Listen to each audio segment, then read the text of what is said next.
The phone rang viciously, shattering the calm morning silence. I fumbled for it, my heart pounding. It was my granddaughter, Eliza. "Grandma," Eliza's trembling voice cracked through the line. "Please, you have to help me." Panic gripped me instantly. "Eliza? What's wrong, honey? Where are you?" There was a shuffle, then muffled sobs. I'm locked in the attic. Daddy and Clarissa, they did this to me." White-hot rage blazed through my veins. I steadied my voice, clinging to control. "The attic? At their house?" "Yes," she whimpered. "I'm so scared, Grandma. Please come get me." "I'm on my way, baby girl. Just hang tight." I grabbed my keys with one hand, phone clutched in the other. "Everything will be okay, I promise." The suburban streets blurred past as I broke every speed limit to reach my son Derek's sprawling mansion. I'd handed over the keys to my family home when he convinced me he and his horrible wife, Clarissa, would care for Eliza after my daughter's tragic death. But I'd had my doubts from the start. I threw the car into park and burst through their front door, Eliza's frightened words echoing in my mind. "Derek? Clarissa?" No answer. I charged upstairs, throwing open doors, fists clenched. An attic hatch door hung ajar near the end of the hall. I yanked it down and scrambled up into the sweltering, cramped space. There sat my beloved Eliza, eyes wide with terror, body trembling, my heart shattered into pieces. "Oh, Eliza." I scooped her bony frame into my arms. "My poor baby, what have they done to you?" She clung to me desperately. "I'm so sorry, Grandma. I was too scared to say anything before." "Shh, none of that matters now." I rocked her, blinking back furious tears. "I've got you." The trap door slammed open behind us. Derek appeared, Clarissa lingering smugly in his shadow. "Well, well," Derek sneered, "if it isn't Mother Dearest breaking into our home." "How dare you!" I screamed, pulling Eliza tighter. "Locking her up like an animal. She's just a child, you monsters." Clarissa's eyes glinted menacingly. "She's our child now, to do with as we please." Derek clamped his hand around my arm, wrenching me upright. "And there's nothing you can do about it, old woman." With a strength born of unleashed rage, I shoved him away, shielding Eliza's fragile body with my own. "Get your filthy hands off us." I spat with venom. "I'll see you both rotting in a prison cell if it's the last thing I do." Derek lunged for Eliza, but I dodged backwards, seizing her hand. "Come on," I shouted, dragging her toward the stairs. "We're getting out of here." Hand in hand, we fled that house of horrors, Derek and Clarissa's howls of outrage fading behind us. My nightmare was only just beginning, but I would stop at nothing to save Eliza and make them pay. The drive home was a blur. Eliza huddled against me, frail and shaking, barely registering the world around her. When we reached my modest ranch house, I scooped her up and carried her inside like a rag doll. I gently set her on the sofa and grabbed a blanket, wrapping her in its warmth. She stared vacantly, silent tears streaking her hollow cheeks. My heart ached looking at her gaunt frame, ribs protruding, wrists bony. "Easy now, sweet pea," I soothed, crouching beside her. "You're safe with Grandma." Eliza's lip quivered as her gaze slowly focused on me. I can't believe they did this." Hearing her small, timid voice ignited a raging fire inside me, memories blazing like kerosene, memories of Derek and that witch Clarissa scheming their way into my home, our family legacy, under the guise of caring for Eliza after Jenny's death. All their hollow promises, their manipulation laying the groundwork. It had started small, criticizing how I'd raised Jenny, nitpicking over heirlooms and decor. "This place is a relic, Mother," Clarissa had sneered. "We'll take over from here." They pushed and prodded until I'd acquiesced, surrendering the deed through guilt and self-doubt. Then they tore the place apart with renovations, stripping any cozy vestiges of the home I'd loved. I thought back to Derek's phone calls growing more infrequent, his excuses about Eliza being difficult. All the while, they were torturing her, hoarding her inheritance behind my back. "You won't ever have to worry about that miserable brat again. Clarissa had laughed in the driveway last Christmas. We'll take care of everything from now on." The final insult, moving into that gaudy mansion with their ill-gotten riches, cutting me out completely. I should have known, should have acted sooner. But no more. "Grandma?" Eliza's plaintive voice brought me back to the present. She stared at me with wounded eyes. With a deep breath, I forced my muscles to unclench. "It's going to be all right, honey. I won't let them hurt you ever again." "How can we stop them? They're too powerful." Her voice cracked with fear. "Not this time." I set my jaw, looking her square in the eye. This time, they picked the wrong battle. A flicker of hope sparked in Eliza's expression. What are you going to do? First, we document every vile thing they've done, the abuse, the neglect, the theft. I stroked her matted hair soothingly. Get you medical care to prove the extent of their cruelty, then we fight back with the full force of the law and take everything from them. Eliza's eyes widened, then hardened with determination. Including your house? Especially my house? I growled. They think they can steal our legacy, treat you like garbage? They're going to pay for every single crooked, heartless deed. This I swear. Eliza lunged forward, throwing her skeletal arms around me as sobs racked her tiny frame. I held her tightly, a steely resolve forming. After a lifetime of being stepped on, trampled over by those closest to me, I'd been broken and beaten down one too many times. But no more. Derek and Clarissa had poked the hibernating bear, and they were about to feel the full force of my wrath. The next morning, I woke before dawn with a vengeance. While Eliza slept fitfully, I began making calls. My first target, reconnecting with an old friend from my younger days, Sam Barker. Sam had joined the police force right out of high school, working his way up to detective sergeant over the decades. I'd lost touch after Jenny's birth, but his number was etched in my brain. Marianne Wells? His gruff voice crackled over the line after several rings. Well, I'll be damned, it's been too long. Sorry for the early call, Sam, but I'm in a real mess. I quickly filled him in on the situation with Derek and Clarissa, my voice wavering with anger. Those rat bastards locked up a kid in an attic. Sam growled. Just hold tight, Marianne. I'm coming over soon as I can with my team. 2 hours later, Sam arrived towing 3 young officers and a paddy wagon. All right, you mutants, he barked at the fresh-faced cops while I made Eliza some toast. This is a clear-cut case of child endangerment and unlawful imprisonment. I want every shred of evidence bagged, tagged, and logged. The officers scattered down the hallway toward the guest room, cameras flashing. They returned pale-faced, hauling duffel bags bulging with evidence, ratty clothing, moldy food containers, rusty chains. Christ! Sam rubbed his prickly jaw, shaking his head slowly. I told you. My voice was flat, emotionless. Now can we nail those sadistic bastards? With what these kids brought back? He clamped a meaty hand on my shoulder.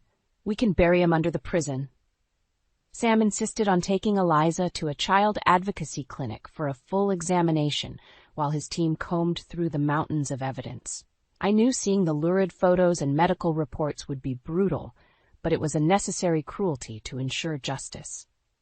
After a minor makeover switching out my bathrobe for slacks and a blazer, I moved on to my next mission, finding a junkyard dog litigation attorney. Thumbing through an outdated Rolodex, I landed on the name Madeline Schofield. Madeline Schofield, a brusque female voice answered.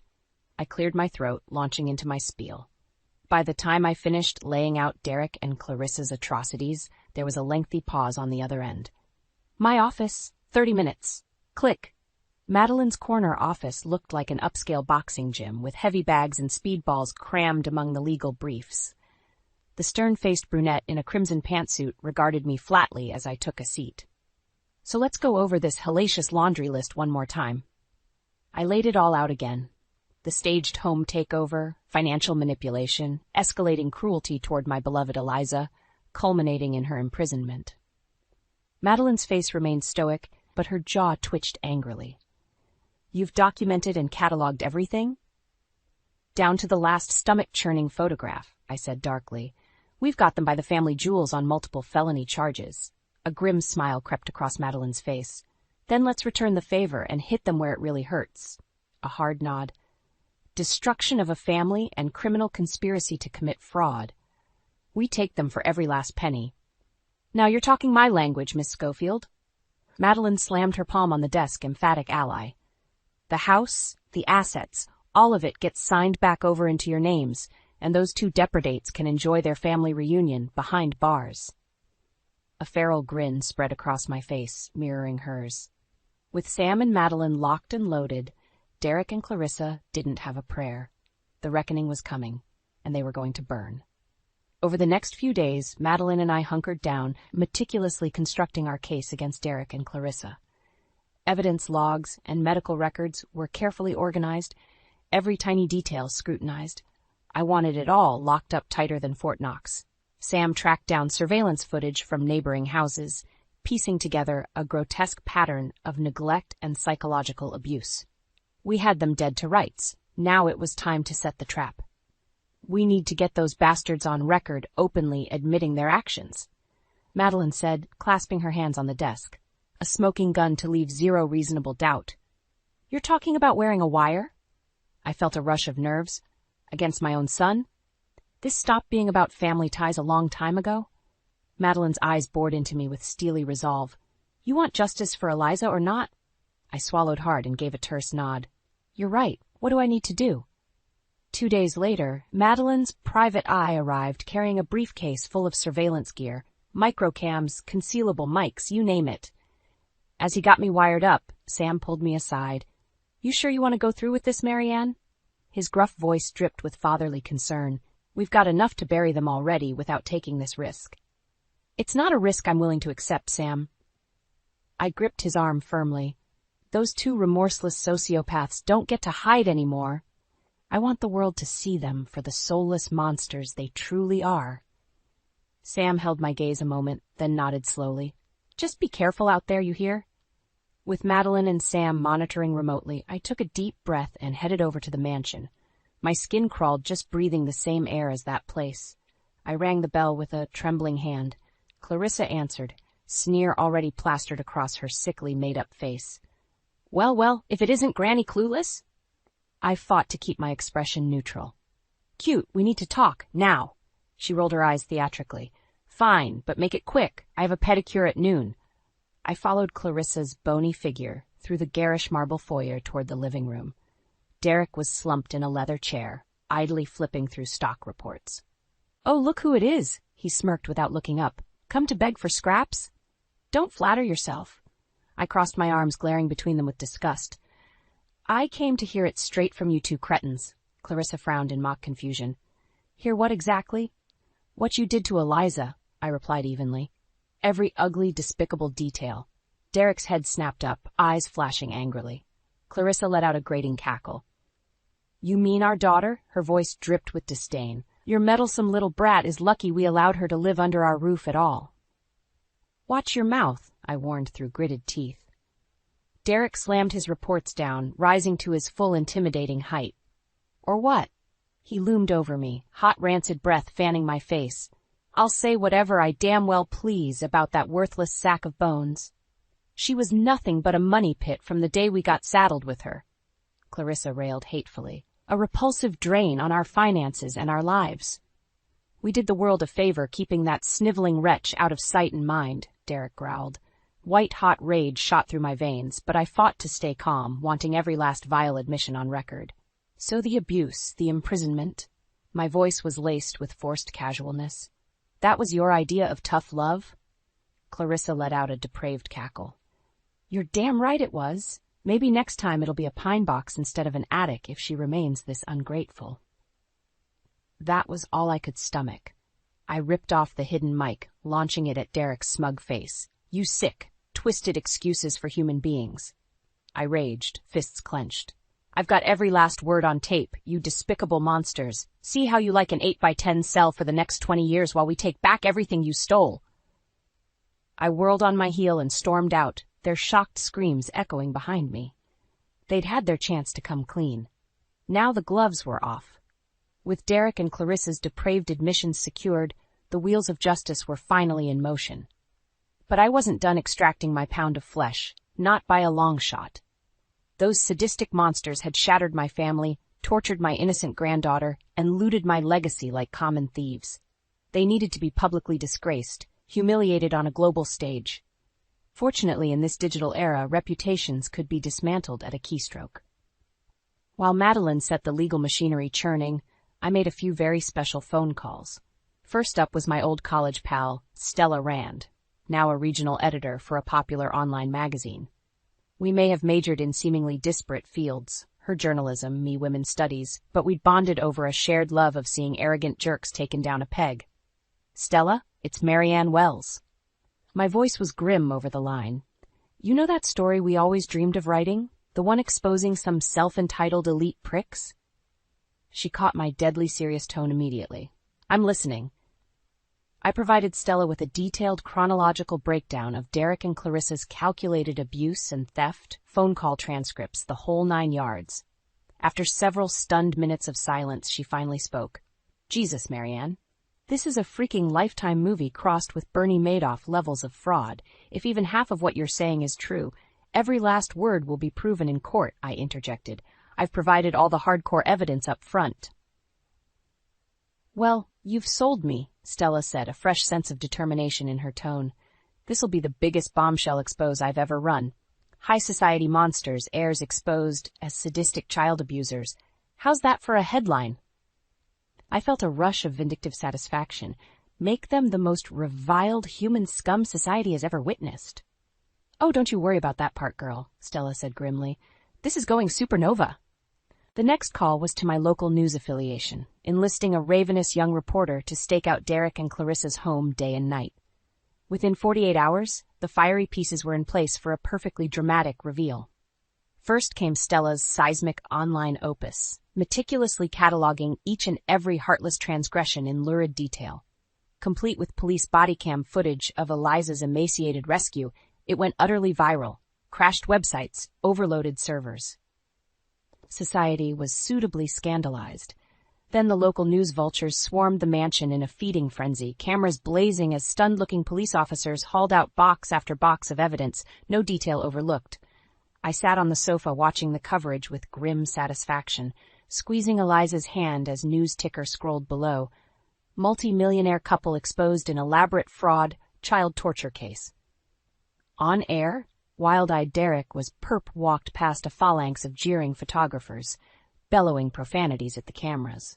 The glamour puss Clarissa tried meekly covering her face as reporters jostled around her, barking invasive questions. Pretty prestigious inheritance, huh? One rabid reporter sneered as she cringed. Seeing them utterly disgraced, humiliated before the entire world, ignited an almost feral sense of delight deep in my core. Those pompous, sadistic robber barons had been taken down harder than Al Capone, the ultimate prize in my meticulously executed revenge scheme. But this was merely the opening salvo. After a lifetime of feeling powerless, the universe had finally seen fit to hand me a doomsday weapon. And I wasn't going to stop until Derek and Clarissa's very existences were erased. A shadow fell across Eliza, who hugged her knees tightly. She stared at the screen, eyes hollow. Is this what you really want, Grandma? For them to suffer like they made me suffer? I looked at her gaunt, haunted expression, then back at the snarling, wild-eyed monsters being led away in handcuffs. My righteous fury crystallized. It's exactly what I want, I said coldly. They'll have the rest of their waking lives to contemplate the consequences of their actions. If I have any say, it'll happen from behind cold, unforgiving bars. The camera closed in on Derek, spitting vitriol, face contorted with grotesque rage. A small, cruel smile crept across my face. This was merely the end of the beginning. With Derek and Clarissa's global disgrace achieved, the endgame was finally upon us. It was time to stride into the judicial arena and secure a total uncompromising victory over those depraved vultures. Flanked by Sam and a phalanx of officers, I marched through the courthouse doors primed for battle. Madeline was waiting in the thronged lobby, eyes blazing behind her trademark crimson glasses. You ready to send those sadistic slugs straight to hell? She muttered under her breath. I gave a grim nod. They won't know what hit them. The gallery was packed to the rafters with a frenzied media circus and furious spectators. This had become the legal blockbuster of the decade overnight. Plaintive cries for justice rang out as we entered. Lock those child torturers under the jailhouse. Give them the chair. They don't deserve to breathe. Amidst a deafening roar of condemnation, Derek and Clarissa were led in looking ashen and diminished, a far cry from the haughty tyrants who'd reigned over Eliza's life. As I took my seat, Derek's sunken eyes instantly found me, brimming with pure loathing. I held his gaze steadily, lips curling into a self-satisfied smirk. Let the fireworks begin. Over the next few days, a devastating barrage of evidence was rolled out like an acrid fog choking all present. Graphic crime scene photos, bone-chilling audio recordings of Derek and Clarissa's monstrous admissions. The most impactful testimony, however, came straight from the source. Eliza herself took the stand, her words lancing through the hushed courtroom. They told me no one was coming for me," she said in a tiny, trembling voice, "that Grandma had stopped loving me and I deserved to be punished." She trailed off, dissolving into silent tears that pierced my very core. For all the hatred blazing within me, this poor child's suffering would forever haunt my soul. After the emotional barrage, Madeline took center stage with a fierce closing argument skewering Derek and Clarissa as soulless vipers corrupted by wealth and power. These reprehensible excuses for human beings perpetrated unspeakable atrocities upon a defenseless little girl, perverting even the most sacred family bonds in service of their own sick greed and depravity. Her fiery words whipped the crowd into a frenzy. They belong in a subterranean pit where the very concept of sunlight is memorialized myth, but for the moment, cages will have to suffice. Derek erupted from his seat in a wild fury, straining against the bailiff's restraints.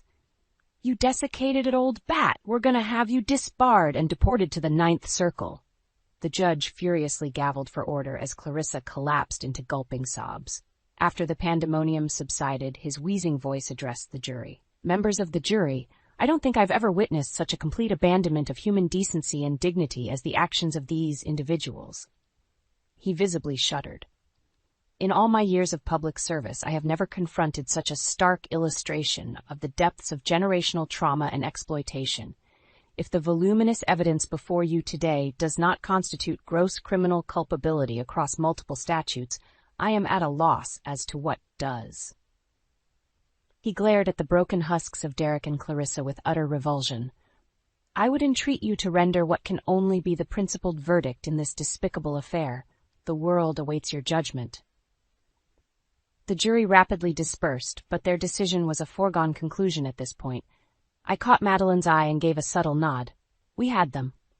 In less than an hour, cheers erupted from the gallery as the jurors re-entered, and the historic verdict was read.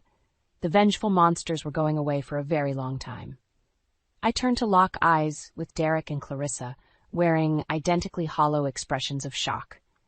As bailiffs swarmed to lead them away, I mouthed 2 mocking words their way: "Game over." The jury returned after a mere 3 hours of deliberation. As the foreman rose to deliver the verdict, a taut hush fell over the courtroom. Derek and Clarissa sat ramrod straight, faces taut with dread. "On the count of criminal conspiracy to commit fraud, we the jury find the defendants." The foreman paused for dramatic effect. "Guilty." A roar erupted from the gallery, cheers and whoops of vindication cutting through the stale air. Clarissa doubled over, body convulsing with great heaving sobs. Derek simply stared straight ahead, eyes hollow. The foreman continued undeterred. "On the counts of willful financial exploitation of a minor, criminal contempt, child endangerment, unlawful imprisonment, guilty on all charges." Electricity crackled through the chamber. Cameras flashed in a blinding frenzy as the already infamous criminal monsters absorbed the monumental impact. "Order! I'll have order in this court!" The judge's gravelly bellow sliced through the pandemonium like a whip crack. He waited for the tumult to gradually die down before addressing the defendants. "Derek Philip Monroe, Clarissa Louise Monroe.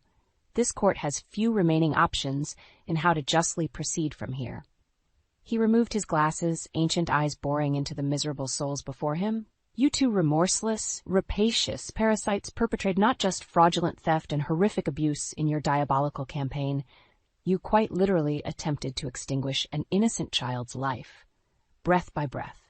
For the sake of meaningless material gain, societal status, and a complete absence of human empathy, you inflicted psychological scars upon your own flesh and blood that may never heal." Clarissa shuddered, retching horribly as Derek simply stared vacantly at the judge's withering condemnation. "What sweeping heartlessness," the old jurist shook his head grimly. "What soulless, calculated evil." He turned his cold gaze first to Derek. "For the litany of felonious convictions handed down by this jury today, I hereby sentence you, Mr. Monroe, to 35 years imprisonment with no possibility of parole until you have served a minimum of 28. Derek's mouth hung open, but no sound emerged. Such a hollow, merciless butcher such as yourself should count himself extraordinarily fortunate to ever taste free breath again. The judge swiveled to face the sniveling Clarissa. For your central role in these utterly monstrous crimes, I sentence you, Miss Monroe, to 40 years in a federal penitentiary with no possibility of parole for a minimum of 32 years. May you spend every waking inhale and exhale in eternal regret." Clarissa unleashed an inhuman howl, collapsing to the floor in a sobbing, mascara-stained heap as the bailiffs swarmed to haul her wretched form away. Derek simply hung his head, unresisting, as they slapped the steel bracelets on. "As for restitution," the old judge continued, scowling at the depraved cuffed pair, "every asset, property, security, your very names, now belong to the state to be reassigned to your victims. You are hereby stripped of every last mote of your ill-gotten privileges, left with nothing but the rags on your depraved bones." Behind me, Eliza let out a soft sob of relief. I reached back and squeezed her hand. "Justice, however small and imperfect, has been served this day." As the bailiffs jerked the defeated convicts to their feet for the long march to permanent detainment, Derek summoned one final venomous glare in my direction. I held his seething gaze steadily as they passed, lips curling into a victorious sneer. "Bye-bye, sonny boy," I mouthed with dripping disdain. "Don't drop the soap." His empty husk of a face contorted in impotent, feral rage for one fleeting second. Then it was gone, swallowed up forever into the court's depravity-damned abyss. As Derek and Clarissa disappeared through the clanging jailhouse gates, every ember of hatred and vengeance smoldering inside me finally winked out, smothered under a profound blanket of relief. At long, long last, the family's poisoned cycle had been cauterized. Eliza was safe. The malignant rot had been excised. And somehow, I found the fortitude to soldier on into the light. The dreary prison gates clanged shut behind Derek and Clarissa with a resounding, permanent finality. Like a suffocating sandbag lifted from my shoulders, decades of baggage and torment dissipated in that moment. I stood in the harsh courthouse lights blinking against the unforgiving glare as reporters jostled for position. Microphones and cameras were unceremoniously shoved into my face. "Mrs. Wells! Mrs. Wells! How do you feel now that justice has been served? Is there any sentence harsh enough for these monsters? Are you pleased with the extent of their financial penalties?" Question after piercing question lanced the heavy air. But in that moment, I felt oddly serene, empty yet centered. Instead of attempting to shout over the raucous media scrum, I simply raised a quieting hand. They gradually settled, falling into an expectant hush. "My friends," I began in a soft, yet unwavering tone, "I'm not going to mince words here. My son and his spouse committed atrocities that can never be undone, scars that may never fully heal." I paused, glancing down at the slender fingers entwined with my own. Eliza's drawn features conveyed a kaleidoscope of emotions: sorrow, anger, hope, relief. So much for one young soul to process. What they perpetrated upon my beloved granddaughter transcends the bounds of human morality. It was an abomination against everything a family represents. Clearing my throat, I turned to face Eliza directly. But we persevered. We fought back. With the full power of love, truth, and justice on our side, we reclaimed what was so wrongly ripped away. Eliza managed a tremulous smile, wisdom far beyond her years burning in her youthful gaze. "So no, this punishment will never be enough to undo the damage done, but it is a start, a foundation from which we can finally begin to rebuild." I tightened my grip on her delicate hand, projecting every iota of firmness and unconditional love I could muster.